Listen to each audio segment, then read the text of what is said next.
Well, you might have seen my video last night or the night before, but I'm looking at a lot of things that people are writing in the media out there. Now, tonight I want to have a chat about old mate, the barefoot investor. Now, old barefoot, look, for years I've sort of watched his column and followed a bit about what he writes and what he says. I don't know, he's a financial counselor, he's a financial planner. Listen, I'm not a financial planner or advisor. That's not what I do. I'm a property investment advisor, is my scope. But anyway, I got an email off Old Barefoot this week, and it's his weekly column. I think he writes it in the Sunday Herald Sun or one of those things. And his email started out with a word of warning: you may not like what I'm going to say.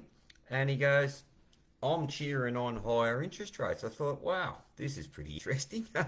Now, I've done a printout here, and I've highlighted a few of the points that he brings up. Right, so he says, well, I'm actually cheering on higher interest rates. Well, he must be the only bloke in Australia right now who's bloody happy that interest rates are going through the roof. They've gone up 4 or 5 times since bloody June this year, and old mate here thinks it's a good thing. Then he goes on to say, there's a lot to like about higher interest rates, and this is his reasoning. Let me read you a couple of these things out. They give people an incentive to save money. Well, I deal with people in money and finance every day of the week, and I can tell you right now, with the cost of living, with inflation, petrol prices, groceries, paying for your family, interest rates going up, petrol going through the roof, you're trying to bring up your kids and have a decent life. I don't think there's too many people out there that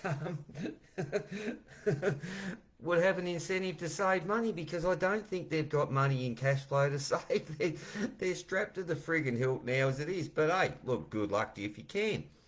Then he goes on to say, listen to this one, he goes, rising interest rates, they discourage people speculating on dumb things.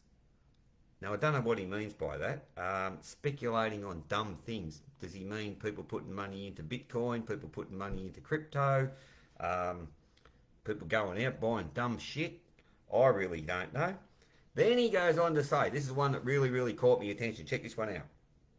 This is rising interest rates. This is old mate Barefoot Investor. This is his summary. Now, he's happy that interest rates are going up because they bring down house prices and give first home buyers a chance to get in.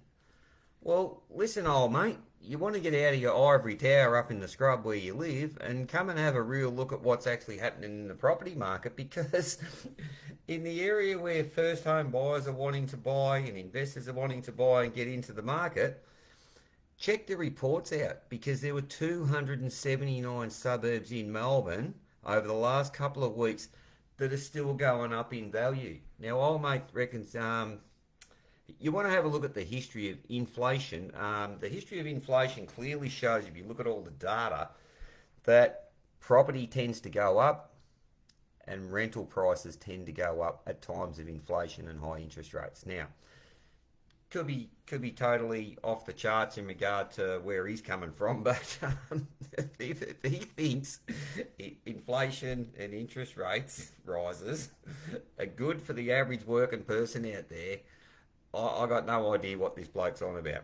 So anyway, it gets a little bit better, because here's what he comes up and says next. He goes, it helps pensioners earn a few crumbs without risking all their money in the share market. Now, Barefoot Investor is a dead set stock market freak. He's an advocate for the stock market, and he's an advocate for superannuation. It's his whole spiel. He hates finance brokers, he hates financial planners, he hates property investors, he hates property marketers, he hates real estate agents. He bags real estate all the time. Now, I've seen clients of mine make 30, 40, 50, 60, 70% in the last couple of years out there. I've seen rental returns going through the roof. I've seen positive cash flow deals going on. There's opportunities for people to do all sorts of stuff with real estate. And this bloke continually sits down and just goes stock market, stock market, stock market. Shares, super, super, super. Now, I've got one question for you. If you live your working life as a working mum and dad out there in Australia, and you follow old Barefoot's advice here, that just whack all your money into super, tell me one thing. What control have you got over the stock market, the economies, world events, and government changes to tax laws and superannuation laws. Tell me what control you've got. I can tell you right now, you haven't got any. Now, if the cycles are right, and on average, the stock market crashes on average every 5 years, and it's done so for the last 70 years. Now, the mail I'm getting, and I'm not saying this is right or wrong, I'm not a financial planner, I'm not giving you financial advice, you make your own decisions. I'm just pointing out a few things that this bloke's bringing up, which, I think are just a bit off the cuff, and I don't think he's really thought about it too much. He makes his money by being controversial and writing shit here that, gets him in the papers. But anyway, here's the thing. If stock markets crash and they went down 30, 40, 50%, and you're in your 60s or you're retired, and you only had 300 grand in the super, which the average Australian's about 320 grand for males, I think about 180 grand for females. If you lost 30, 40 or 50% and the market didn't recover for 2 years and all you had was super, what are you going to do? What are you going to live on? Right? The last one I want to go on was this. He says, if you've got some money in the bank, if you've got cash in the bank, and as interest rates are going up, you can start earning a little bit of interest on your money. Well, the banks aren't going to give you jack shit when it comes to interest in the bank, right? He suggests that you go into these things called ADIs, which are like, term deposit, 2-year term deposits, and you get 4.45% of your money.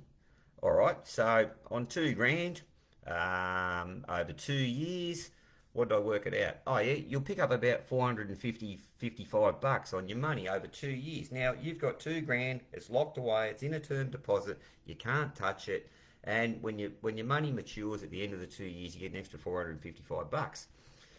Here's the thing though, the value of your $200 with inflation going up at 7% over the next 2 years, and I think it could be at 8% or even a bit more, but anyway, if it goes at 7%, right, the same $2,000 today, to have the same monetary value in today's money, you're going to have to need 2,290 bucks. So out of your 450, the value of your money's dropped by 290, so you're about 150 bucks ahead after 2 years. All right, look, I'm not saying this to be smart, I'm not saying this to bring somebody down, but all I'm just questioning is, don't get caught up in every single thing you see and every single thing you hear, right? Because I look at life this way. Number one, earn a good living, be smart with your money, take control of your home economy, take control of the money in your own home and your own cash flow. Get that shit sorted first, number one.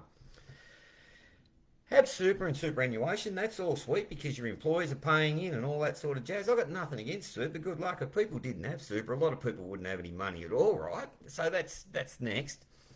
But my thing is this.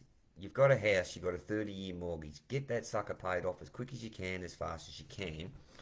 And if you want a little bit of extra security in life, instead of just having, hopefully your home and your super and that's all you got, and you're a sucker to the stock markets because you can't control the economies when it comes to the super and the shares, have some other forms of investments or going on behind it. It could be property, it could be a business, there could be any myriad of things that you're into. I'm not here to tell you what to do, and I don't give that sort of advice.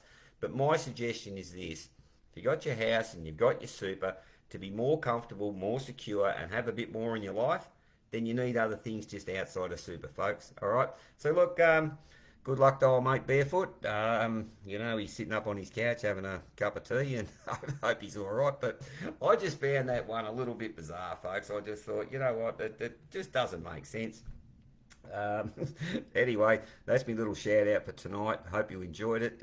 If you got any questions or any comments, no worries, have a chat to me. If you want to dispute me or whatever, throw your 2 bobs worth in the ring. But anyway, in the meantime, just keep on punching. Cheers.